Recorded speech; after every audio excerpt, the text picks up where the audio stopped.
જોઈએ આપણે એના પછીનો ક્વેશ્ચન. તો એના પછીનો ક્વેશ્ચન છે કંપનીના કાયદા 2013ની મુખ્ય નવી જોગવાઈઓ. નવી જોગવાઈઓ ટોટલ 22 આપેલી છે. જોગવાઈઓ છે એ તમારે એઝ ઇટ ઇઝ આમના આમ જ લખવાની છે. આગલા ક્વેશ્ચનની અંદર જેમ કે મેં કોઈ સમજાવેલું હોય તો તમે આની અંદર એ બધા પોઈન્ટ્સ છે એ લખી શકો છો, પણ જોગવાઈઓ જેવી રીતે આને આ શબ્દમાં જ તમારે લખવાની હોય છે. તો હું અત્યારે ખાલી એમને રીડ કરીને એની અંદર સમય નથી બગાડતી. તો આપણે એના પછીનો પોઈન્ટ જોઈએ, કંપનીનું કાનૂની વ્યક્તિત્વ. તો કંપની એ કાયદાનું સર્જન છે, આથી કંપની એ કાયદાનું ફરજન છે. કાયદાની દ્રષ્ટિએ કંપની વ્યક્તિ છે, પરંતુ કંપનીનું આ વ્યક્તિત્વ અદ્રશ્ય, કૃત્રિમ અને અમૂર્ત છે. તેનું વ્યક્તિત્વ તેની રચના કરનાર તેના સભ્યો સાથે જોડાયેલું નથી. તેના સભ્યો કરતાં તે અલગ કાનૂની વ્યક્તિત્વ ધરાવે છે. અમેરિકાના એક વખતના મુખ્ય ન્યાયમંત્રી માર્શલે કહ્યું કે એ company is an artificial, invisible and intangible person in the eyes of law. એ શું કીધું છે કે અમેરિકાના મુખ્ય ન્યાયમૂર્તિ માર્શલે શું કહેલું છે, એ કંપની એટલે કે કંપની છે એ કેવી છે, આર્ટિફિશિયલ છે એટલે કે કૃત્રિમ રીતે સર્જેલી છે, ઇનવિઝિબલ એટલે કે જેને આપણે જોઈ શકતા નથી, ઇન્ટેન્જિબલ કે જેને આપણે અડી શકતા નથી, તેવી વ્યક્તિ છે કે જે ખાલી કંપનીના કાયદા પ્રમાણે જ જીવિત છે. એટલે કે કંપની પોતાના નામથી કરાર કરી શકે, તે પોતાના નામથી મિલકત ધારણ કરી શકે, તે પોતાના નામથી દાવો કરી શકે, જીવંત વ્યક્તિની માફક જ તે હકો ભોગવી શકે છે અને ફરજો બજાવી શકે છે.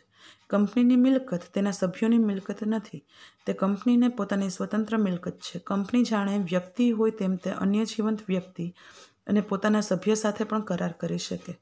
કંપનીની નોંધણી થઈ જાય એટલે કંપનીનું આવું સ્વતંત્ર અને કાનૂની વ્યક્તિત્વ અસ્તિત્વમાં આવે છે.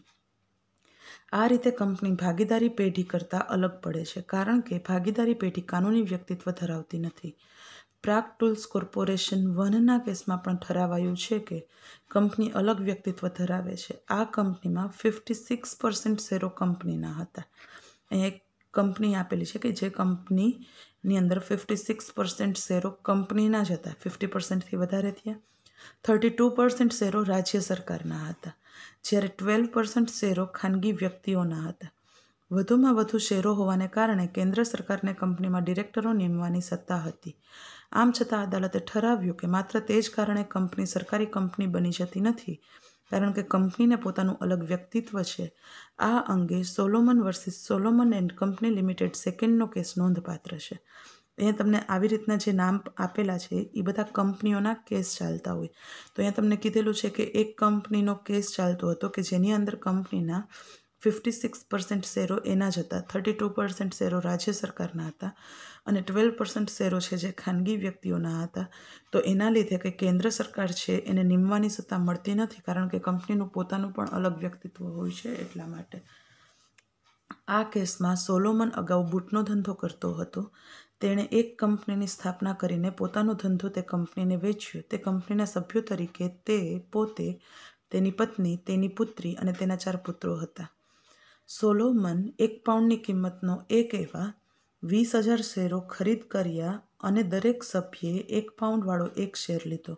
કંપનીએ સોલોમનને તેના ધંધાની કિંમત 30,000 પાઉન્ડ ચૂકવવાની હતી, પરંતુ કંપનીએ તે કિંમત રોકડમાં ચૂકવવાને બદલે સોલોમનને 20,000 પાઉન્ડના પૂર્ણ ભરપાઈ થયેલા શેરો અને 10,000 પાઉન્ડના ડિબેન્ચર્સમાં ચૂકવણી કરી.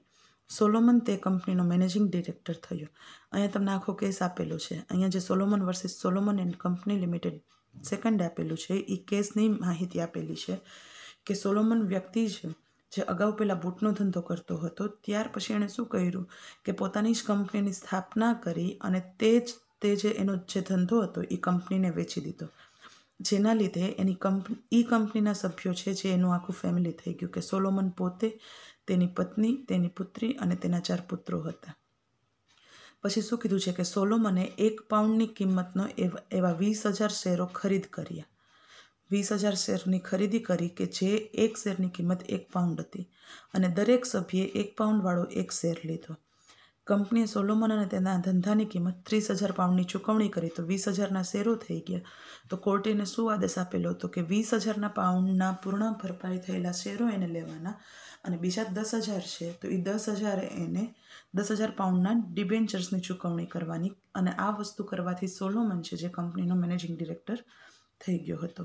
કંપનીની સ્થિતિ બગડતા કંપનીને ફડચામાં લઈ જવામાં આવી. તે સમયે કંપની પાસે માત્ર 6,000 પાઉન્ડની અસ્કયામત હતી.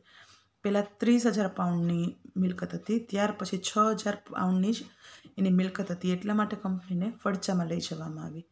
સોલોમન કંપનીના 10,000 પાઉન્ડનો લેણદાર હતો. શું કામે? કારણ કે એને ઓલરેડી 10,000 પાઉન્ડના ડિબેન્ચર્સની ચૂકવણી કરી હતી અને 20,000 પાઉન્ડના પૂર્ણ ભરપાઈ થયેલા શેરની. કંપનીના 7,000 પાઉન્ડના અન્ય અરક્ષિત લેણદારો પણ હતા. સોલોમન સિવાય કંપનીમાં બીજા ઘણા લોકોએ ઇન્વેસ્ટ કરેલું હોય તો એ લોકોના 7,000 પાઉન્ડના અન્ય લેણદારો પણ હતા. કંપનીના લેણદારોએ એવી રજૂઆત કરી કે કંપની અને સોલોમન એક જ હતા. કંપનીના જે લેણદારો હોય કે જે સોલોમન સિવાયના બીજા શેર હોલ્ડરો હોય એ લોકોએ કોર્ટમાં એવો દાવો કર્યો કે સોલોમન અને કંપનીના લેણદારો એક જ છે. કંપનીની સ્થાપના એ માત્ર એક છળ હતું. આથી સોલોમને લેણદારોના લેણાં ચૂકવી આપવા જોઈએ અને એના લીધે એવું સાબિત થાય કે સોલોમને ખાલી એક ફ્રોડ કરવા માટે જ કંપનીની સ્થાપના કરેલી હતી કે પરિણામે સોલોમને જ કંપનીના બીજા જેટલા પણ લેણદારો હતા એ બધાને પૈસાની ચૂકવણી કરવી જોઈએ. નીચેની અદાલતે આ રજૂઆત સ્વીકારી અને ઠરાવ્યું કે કંપનીની સ્થાપના એ માત્ર દેખાવ હતો પૂરતું. હાઉસ ઓફ લોર્ડ્સે નીચેની અદાલતનો ચુકાદો સંપૂર્ણ બહુમતીથી રદ કર્યો અને ઠરાવ્યું કે કંપની જન્મથી જ તેના સભ્યો કરતાં અલગ કાનૂની વ્યક્તિત્વ ધરાવે છે. કંપનીની રચના પાછળ તેનો ઉદ્દેશ ધ્યાનમાં લેવાનો નથી. કંપનીની ફરજ ચૂકવવાની જવાબદારી તેના સભ્યની હોતી નથી. આથી સોલોમનની અંગત જવાબદારી થતી નથી. અહીંયા શું કીધેલું છે કે સોલોમનના ફેમિલીની અંદર બધા લોકોએ શેર છે એ ખરીદેલા હતા કે જેના લીધે સોલોમન કંપનીનો મેનેજિંગ ડિરેક્ટર થયો હતો. તો કોર્ટની અંદર સંપૂર્ણ બહુમતીથી રદ કરવામાં આવ્યું કે ભાઈ જે કોઈ પણ સભ્યો હોય એ કંપની કરતાં અલગ વ્યક્તિત્વ ધરાવે, એની પાછળ એનો કયો ઉદ્દેશ રહેલો હોય છે એ ઉદ્દેશને ધ્યાનમાં લેવામાં આવતો નથી.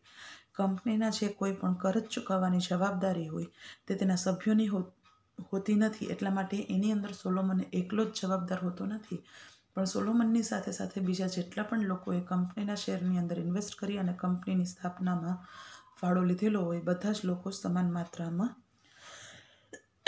જવાબદાર છે. આવો જ બીજો નોંધપાત્ર કેસ લી વર્સિસ લી એર ફાર્મિંગ લિમિટેડ થર્ડનો છે. તેણે પોતાનો ધંધો ચલાવવા માટે કંપનીની સ્થાપના કરી હતી. આવો જ બીજો કેસ બીજી એક કંપનીનો છે કે એ લોકોએ પોતાનો ધંધો ચલાવવા માટે એક કંપનીની સ્થાપના કરી હતી. તમામ શેરોની માલિકી તેની હતી અને તે એકમાત્ર ગવર્નિંગ ડિરેક્ટર હતો. એ શું કીધું છે કે ધંધો ચલાવવાવાળો એક વ્યક્તિ છે, એણે જ આવી કંપનીની સ્થાપના કરી હતી. એટલા માટે તમામ શેરોનો માલિક એ એક જ વ્યક્તિ હતો.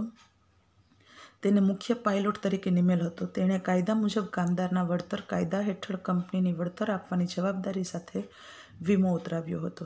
એ જે એક જ વ્યક્તિ હતો જે ગવર્નિંગ ડિરેક્ટર તરીકે નીમવામાં આવેલો હતો અને કાયદા મુજબ કામદારોના જેટલા પણ વળતર કાયદા હેઠળ હોય એની જવાબદારી અને વીમો છે જે વ્યક્તિએ ઉતરાવેલો હતો. કઈ વ્યક્તિએ ઉતરાવેલો હતો? કે જે એનો એક જ માલિક હોય છે તે એક વીમાની અકસ્માતમાં માર્યો ગયો હતો. ન્યૂઝીલેન્ડની અપીલ અદાલતે ઠરાવ્યું કે લી કંપનીનો કર્મચારી ગણાય નહીં અને તેથી તેની વિધવાને વળતર મળી શકે નહીં, પરંતુ પ્રીવી કાઉન્સિલે ઠરાવ્યું કે કંપનીએ તેને મુખ્ય પાયલોટ તરીકે નોકરીમાં રાખેલ હોવાથી તે કર્મચારી ગણાય.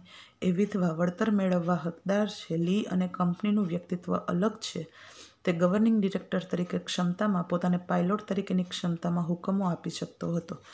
અહીં શું કીધું છે કે લી કંપની છે, જે લી વ્યક્તિ છે એ કોઈ પણ કારણોસર એ એક્સપાયર્ડ થઈ જાય છે. તો ન્યૂઝીલેન્ડની એક અપીલે અદાલતમાં એવું ઠરાવ્યું કે લી કંપની છે એ કંપનીનો કર્મચારી ગણાશે નહીં.